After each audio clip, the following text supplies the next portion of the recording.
sekedar untuk mengingatkan kaji-kaji yang telah lama berlalu bahawa syaitan itu yahduru, hadir, menyertai kamu di mana saja berada. Termasuk ketika kamu masuk rumah. Jika kamu masuk rumah berzikir mengingat Allah, syaitan tidak bisa masuk. Terhambat, terhalangnya dengan kamu berzikir atau baca bismillah. Jika ditutup pintu rumah dengan menyebut nama Allah, syaitan tidak bisa masuk.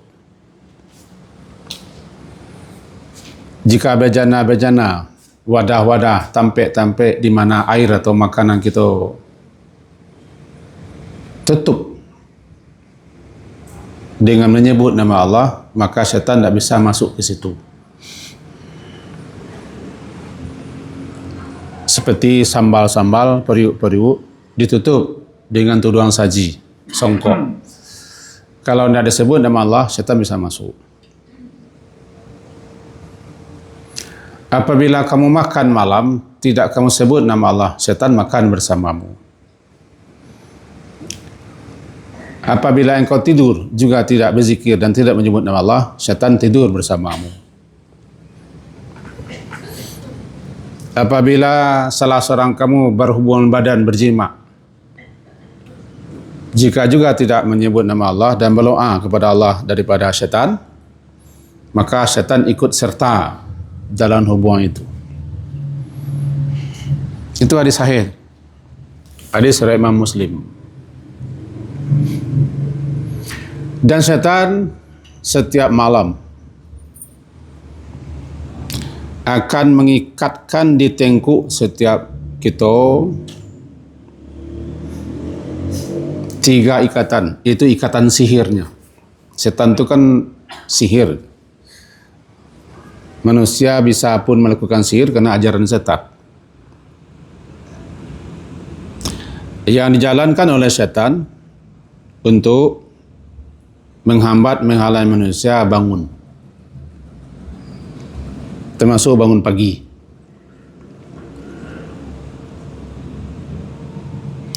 Tiga ikatan itu, masing-masing 3 ikatan itu tertulis bunyinya lailun tawilun. Malam masih panjang. Kalau bahasa wakno lemu subuh leh. Hari dingin. Farqud, tidur salah. Orang ngaji-ngaji baru buat. Orang azan pertama. Sehingga dilanjutkan tidur. Makin ditiupnya, tiupan sihirnya. Sebab 3 ikatan tadi masih kokoh di tengkuk kita. Jadi banyak ulama yang memahami itu adalah ikatan sihirnya, dihembus-hembus sehingga orang kau menjadi malas bangun. Dingin hari, bare macam itu, kok menjadi-jadi. Tetapi jika orang yang tersentak bangun tadi itu bangun, tersentak, langsung menyebut nama Allah. Misalnya membaca Alhamdulillah. Kan salah satu zikir yang kita baca kan Alhamdulillah. Alladzi ahyana ba'da ma amatana wa ilaihin nusyur. Maka lepas satu ikatan. Tangga ikatan sihirnya. Atau bacaan yang kurang apa di sebagian kita. Alhamdulillahilladzi afani fi jasadi. Segala puji milik Allah untuk Allah bagi Allah. Alladzi afani. Yang telah memberikan afiat, kesehatan, keselamatan pada jasadku.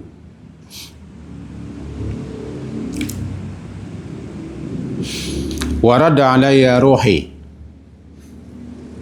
dan yang telah mengembalikan ruhku ke dalam jasad sehingga aku bangun dan hidup. Wa adzina li bidzikri, dan yang telah mengizinkan aku menyebut mengingatnya. Dibaca zikir ko. Atau yang tadi, alhamdulillahilladzi ahyana ba'dama amatana wa ilaihin nusyur.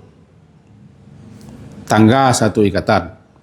Atau zikir kini sementara kita baca, alhamdulillahilladzi afani fi jasadi wa radda alayya ruhi, yang mengembalikan ruh ke jasadku sehingga aku bangun. Karena ketika kita tidur, ruh kan keluar, meninggalkan jasad. Nah, ketika diizinkan ruh kembali, tersentak kita bangun. Wazina li bidzikri, dia mengizinkan aku menyebut namanya, berzikir mengingatnya. Cuma dengan baca alhamdulillah. In halat uqdah, lepas tangga satu ikatan. Ringan seketik badan, lapang. Tapi masih ada dua ikatan lain. Bangun, hilangkan kantuk dengan mengusap wajah, beruduk. Jadi jika dia beruduk, fa in tawadda'a in halat uqdatun, lepas pula satu ikatan sihir lagi yang membarikan tengkuk dan kuduk kita untuk jaga. Kerana beruduk cakap itu membuat setan lari. Setan dari api. Api dipadamkan dengan air. Dengan jalan beruduk, setan nyingkir.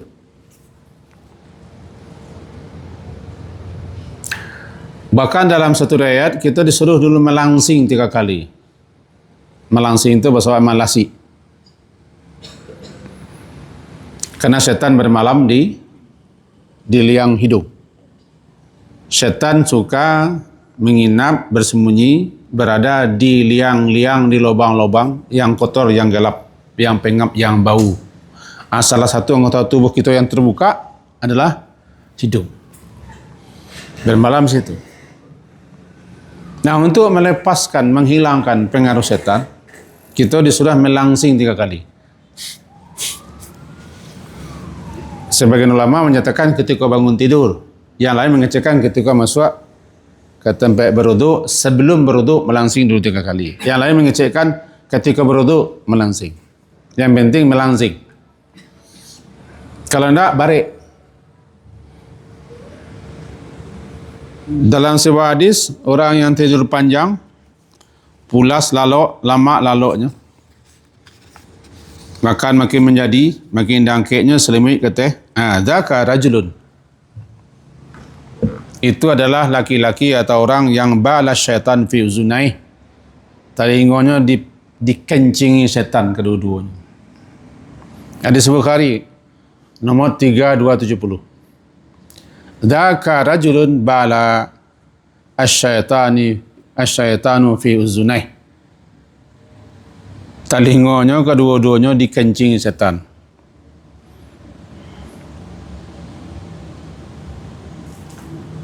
Kencingkah setan? Iyalah. Atau ada yang mentakwil. Telinganya dipakuk setan, di kedua setan, di kangkang setan. Yang penting, orang yang tidak bangun itu nyalah dikuasai, dikendalikan oleh setan. Sehingga makin pulas. Maka makin lama laloknya dipadu dengan cekok. Kerana lailun tawilun, malam masih panjang. Beca, tunggu dulu. Untuk menghilangkan pengaruh setan, setelah bangun berzikir, kemudian langsingkan hidung, baik beruduk. Ketika beruduk, tangga satu lagi uqdatun. Tinggal celai. Untuk melepaskan semua, salatlah. Bisa salat sunat. Kalau masih ada waktu sahur, waktu pada siang, ya bisa witir. Kalau masuk waktu salat sunat fajar di rumah. Atau pergi ke musala, pergi ke masjid, pergi ke surau. Maka jadilah orang kau fresh. Kenalah lapis semua tangga semua ikatan-ikatan sihir setan. Fa asbaha, maka jadilah salah seorang kamu kau bangun pagi-pagi nasyitan, semangatnya, sebabnya lah diawali hidupnya dengan menyingkirkan, mengenyahkan pengaruh-pengaruh sihir setan. Nasyitan thayyiban nafs, jiwanya lapang, segar, bugar, nyaman. Kalau enggak, khabithan nafs, jiwanya kotor, jelek, malih, dah semangat. Nah, bayangkan kalau orangnya hanya masuk cotok seh. Salat tidak, sekolah tidak, makin malih. Nah, kembali kita kepada yang tadi. Berarti setan mempermain-mainkan kita. Yalah. Mengganggu kita, ya. Menggoda kita, ya. Yang tujuan utamanya agar kita malih beribadah. Jangan tujuan utamanya menghalang kita agar kita jangan melakukan amal saleh. Atau subuh. Bahkan orang bisa kesiangan. Kadang-kadang lampi tabik matahari baru bangun. Nah, namanya jiwanya malas dan berhasil setan. Balik kita kajikan awal tadi.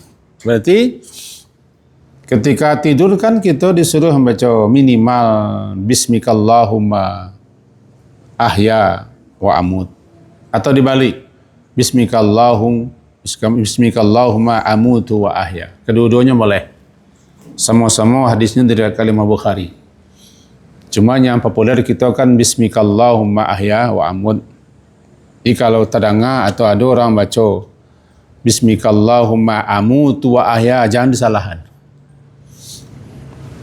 Bedanya, kalau yang pertama kan dengan nama Allah atau dengan menyebut nama Allah. Ahya, aku hidup dan aku mati. Tadi hidup, di siang hari hidup, bahkan ketika bacanya hidup, sebentar lagi mati. Mati itu kan tidur. Tidur itu saudara mati. An-naumu akhul mauti, tidur itu saudara mati. Dan dua orang kau saudara. Kenapa? Ya sama-sama rohnya keluar. Cuma bedanya orang yang mati rohnya tidak balik-balik lah. Lalu di akhirat saja nanti balik rohnya ke jasad baru. Memang kalau kita yang alum mati lah, roh kita balik-balik ke jasad. Allah izinkan balik ke jasad kena ajalun sampai bangun kita. Itu mengkau bangun.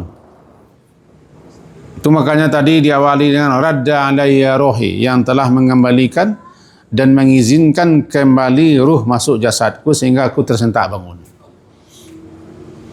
Tapi kalau kita balik bacanya Bismikallahumma amutu wa ahya, dibolehkan dan memang tidak salah, memang ada hadisnya. Bismika, dengan menyebut nama Allah, atau dengan nama Allah amutu, aku akan mati sebentar lagi, tidur atau mati mana?